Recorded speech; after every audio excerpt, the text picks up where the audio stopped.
Hello everyone, my name is Joe, which is Genius and Joe. Before we start, I just want to quickly introduce myself. I'm a professional portrait photographer looking to help out other portrait photographers make work that will stand out to the rest of the competition and break free from that boring and basic portrait work that you see online nowadays. If this seems interesting to you, please subscribe, and once I've gained your trust, top links in the description is my monthly one-to-one portrait photography coaching, where we go on multiple calls a week. I critique your portrait work, give you any feedback, personal feedback, and just give you and provide you any photography advice that I've gained over multiple years of experience, so you can get it right from the start and waste no time at all. So again, if you're interested, top link in the description and sign up today. But more about that at the end of the video if you want to know more. So today we'll be discussing primes versus zooms for portrait photography, at least. Which should you use? Well, the short answer is both of them. Capital B, capital O, capital A, capital F. Both. Both? Both! But if you want the long answer, well, let's get into it. Is it true that prime lenses are sharper than zoom lenses? Yes, but is it actually noticeable where anyone is going to notice the difference? No, right? Unless you pixel peep and then you print really big or something, you'll notice it. But overall, 99% of people, probably more than that, probably 100% of people, 99.999% of people will not notice the sharpness difference, the sharpness difference between zooms and primes. Okay, so the sharpness aspect is not a valid reason to pick it over a zoom lens. So I'm going to give you some actual real differences in this video, so to help you pick between primes and zooms. One major difference between primes and zoom lenses is its maximum aperture or its speed. Maximum aperture meaning the lowest f-stop number or the widest aperture. So prime lenses usually would have a maximum aperture of f2 or more. So f2, f1.4, f1.8, sometimes f1.2 if you went for the really expensive ones, which obviously means more light into the sensor, because obviously if you use a wider aperture, you're letting more light into it, so it's going to be better in low light situations. And obviously more bokeh, guys, more bokeh, more background blur, and more creaminess in your photos. Okay, creaminess in your photos, I don't know if that's the word you want to use, but yeah, creaminess. My photos are creamy, your photos are creamy as fuck. The fuck, creaminess as fuck. But zoom lenses, on the other hand, usually have a bit less of a maximum aperture, so usually it's 2.8 or tighter. Obviously exceptions to this, obviously our zoom lenses are f1.8, f2, but they usually cost an arm and a leg and maybe your liver also. And they usually, or if they're not that expensive, they're usually hefty and fucking big as fuck because of all the glass that is inside of it to obviously enable its wider aperture and its zoom function. So because of the lower aperture is not as good in low light than prime lenses, but the great thing is, the advantage of it is that you have access to multiple focal lengths in one, and which is obviously very versatile. And in my personal experience, I found that I can do a photo shoot with that one zoom lens and never feel like I need to change at all.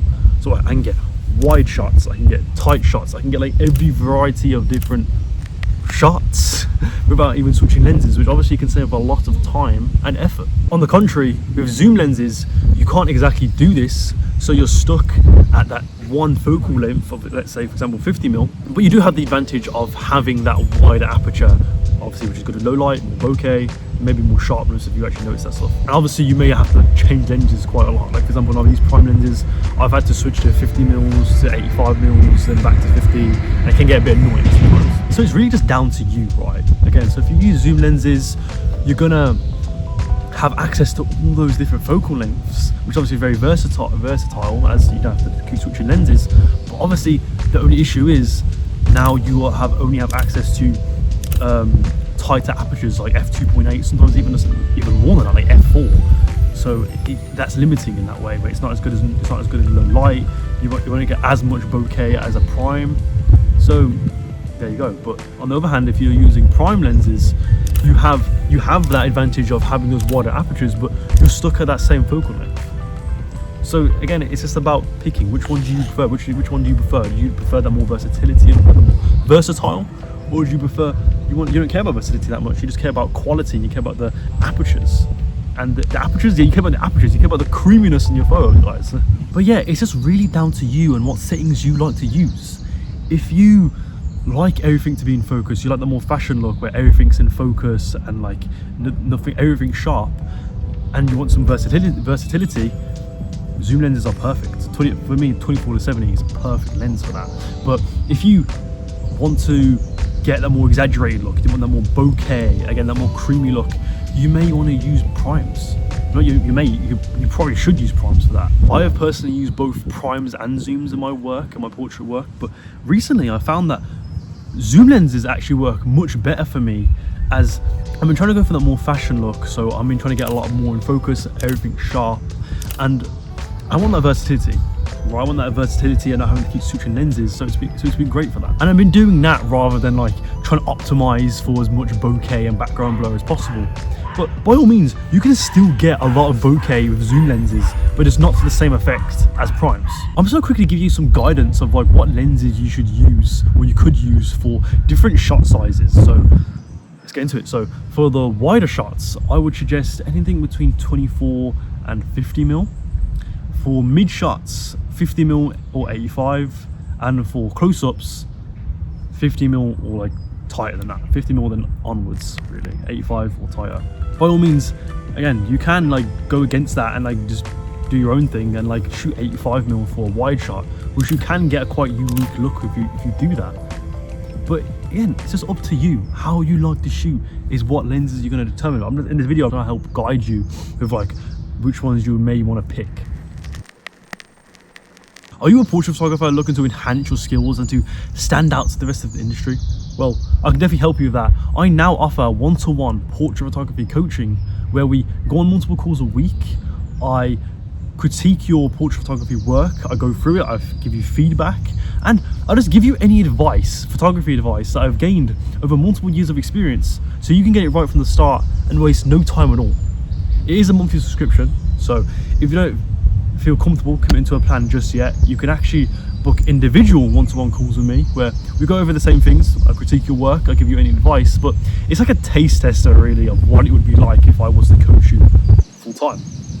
So if you're interested, top link in the description is right there with my portrait photography program where you can sign up today, and let's start accelerating your portrait photography progress. Instead of wasting time making loads of mistakes, doing photo shoots with random people, and then learning, taking years to get better, why not get it right from the start and talk to me? So yeah, anyway guys, that is it for the video. Thank you for watching. Hope you guys found this useful.